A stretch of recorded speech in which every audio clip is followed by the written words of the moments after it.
കേരളത്തിലെ pharmaceutical കോഴ്സുകളിലേക്കുള്ള admission എങ്ങനെയാണ് pharmaceutical കോഴ്സുകൾ ചൂസ് ചെയ്യേണ്ടത്, ഏതൊക്കെയാണ് ഫാർമസ്യൂട്ടിക്കൽ കോഴ്സുകൾ ഉള്ളത്, ഒരുപാട് പേരുടെ സംശയങ്ങളാണ് ഇതൊക്കെ തന്നെ. അപ്പോൾ നിങ്ങൾ ഏത് കോഴ്സ് ചൂസ് ചെയ്യുന്ന സമയത്ത് മക്കളെ അതിനെക്കുറിച്ച് വ്യക്തമായിട്ടുള്ള ധാരണ നിങ്ങൾക്ക് ഉണ്ടായിരിക്കണം. അപ്പോൾ നമുക്ക് നോക്കാം ഏതൊക്കെയാണ് ഫാർമസ്യൂട്ടിക്കൽ കോഴ്സുകൾ എന്ന്. ഒന്നാമത് നിങ്ങൾക്ക് എപ്പോഴും പരിചയപ്പെട്ട, അതായത് നമ്മുടെ സ്വന്തം DPharm ആണ്. DPharm എന്ന് പറയുമ്പോൾ ഡിപ്ലോമ ഇൻ ഫാർമസി ആണ്.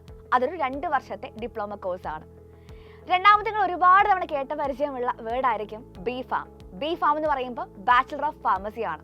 അതൊരു ഗ്രാജുവേറ്റ് ലെവലായിട്ടുള്ള 4 വർഷത്തെ കോഴ്സാണ്. ഇതൊന്നുമല്ലാത്ത മൂന്നാമത്തെ കോഴ്സാണ് മക്കളെ ഫാം ഡി എന്ന് പറയുന്ന കോഴ്സ്. DPharmഉം ഫാം ഡിയും എന്ത് ചെയ്യാറുണ്ട്, പലരും മാറ്റി പറയാറുണ്ട്. അങ്ങോട്ടും ഇങ്ങോട്ടും വേറെ വ്യത്യാസമുള്ള 2 കോഴ്സുകളാണ് ഇതൊക്കെ തന്നെ.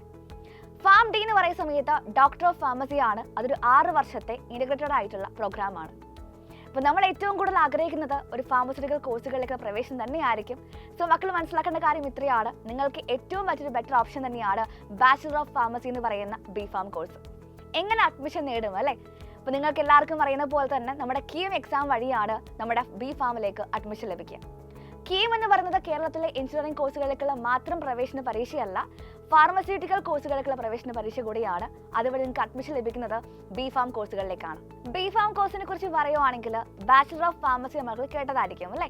അതായത് +1 +2 നിങ്ങൾക്ക് ഫിസിക്സ്, കെമിസ്ട്രി, മാത്തമാറ്റിക്സ് ഈ സബ്ജക്റ്റ് പഠിച്ചു, അതിൻ്റെ ഒപ്പം തന്നെ അല്ലെങ്കിൽ ബയോളജി അല്ലെങ്കിൽ ബയോടെക്നോളജി പഠിച്ചവരാണെങ്കിൽ നിങ്ങൾക്ക് എന്ത് ചെയ്യാം, KEAM എക്സാം വഴി ഫാർമസ്യൂട്ടിക്കൽ കോഴ്സ് ആയിട്ടുള്ള BPharmലേക്ക് അഡ്മിഷൻ ലഭിക്കും.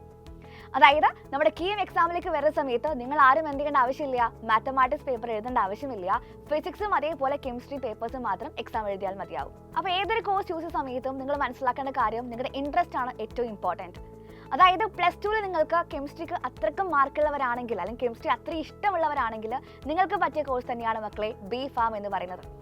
അതായത് നിങ്ങൾക്ക് കെമിസ്ട്രി അത്രയും ഇഷ്ടമുണ്ടെന്ന് നിങ്ങൾക്ക് എന്ത് ചെയ്യാം, ഇത് ഒരു ഡൗട്ടും ഇല്ലാതെ ചൂസ് ചെയ്യാൻ പറ്റിയ കോഴ്സ് തന്നെയാണ്. BPharm കഴിഞ്ഞിട്ട് നിങ്ങൾക്ക് ഒരുപാട് സാധ്യതകളുണ്ട്. അതിൽ ഏറ്റവും ഇമ്പോർട്ടൻ്റ് തന്നെയാണ് നിങ്ങൾ ഹയർ സ്റ്റഡീസ് നോക്കുകയാണെങ്കിൽ MPharm ഓപ്ഷൻസ് ഉണ്ട്, അതേപോലെ PhD ഓപ്ഷൻസ് ഉണ്ട്. MPharm എന്ന് പറയുമ്പോൾ നിങ്ങൾ കേട്ട് കാണും മാസ്റ്റർ ഓഫ് ഫാർമസി ആണ്. അപ്പോൾ അത്തരത്തിൽ ഹയർ സ്റ്റഡീസ് ഓപ്ഷൻസ് എന്തുണ്ട്, BPharmന് ഉണ്ടെന്ന് മനസ്സിലാക്കുക. അപ്പോൾ KEAM എക്സാമിൻ്റെ പ്രിപ്പറേഷനൊക്കെ നമ്മൾ സ്റ്റാർട്ട് ചെയ്ത് കഴിഞ്ഞതാണ് ഓൾറെഡി തന്നെ. അപ്പോൾ KEAM എക്സാമിലേക്ക് വരുന്ന സമയത്ത് KEAM എക്സാമിൽ നിങ്ങൾ സ്കോർ ചെയ്ത 50% മാർക്കും അതോടൊപ്പം തന്നെ എന്താണ് +2 നിങ്ങൾ കൈവരിച്ച 50% മാർക്കുമാണ് KEAM റാങ്ക് ലിസ്റ്റിലേക്ക് നിങ്ങളെ പരിഗണിക്കുന്നത്. സോ അത് വളരെ ഇമ്പോർട്ടൻ്റ് ആയിട്ടുള്ള കാര്യമാണ്. +2 മാർക്കിന് അത്രയേറെ പ്രാധാന്യമുണ്ടെന്ന് മനസ്സിലാക്കുക, പ്രത്യേകിച്ച് ഫിസിക്സ് ആൻഡ് കെമിസ്ട്രിയിൽ. ഏതൊരു കോഴ്സിനെ കുറിച്ച് പറയുവാണെങ്കിൽ നിങ്ങൾക്ക് അറിയേണ്ട കാര്യം എന്താണ്, അതിൻ്റെ സാധ്യതകൾ തന്നെയാണ്. സോ BPharm കോഴ്സ് കഴിഞ്ഞിട്ട് നമുക്ക് എന്തൊക്കെയാണ് ജോലി സാധ്യതകൾ നോക്കാം അല്ലേ? ഇപ്പോൾ BPharm കോഴ്സ് കഴിഞ്ഞ് വരുവാണെങ്കിൽ നിങ്ങൾക്ക് എന്താണ് MPharm ഓൾറെഡി പറഞ്ഞു കഴിഞ്ഞ കാര്യമാണ്. MPharm വഴി അല്ലെങ്കിൽ PhD വഴി നിങ്ങൾക്ക് എന്ത് ചെയ്യാം, ഒരുപാട് ഹയർ സ്റ്റഡീസ് പ്ലാനുകൾ എന്ത് ചെയ്യാം, ഓപ്റ്റ് ചെയ്യാൻ സാധിക്കും.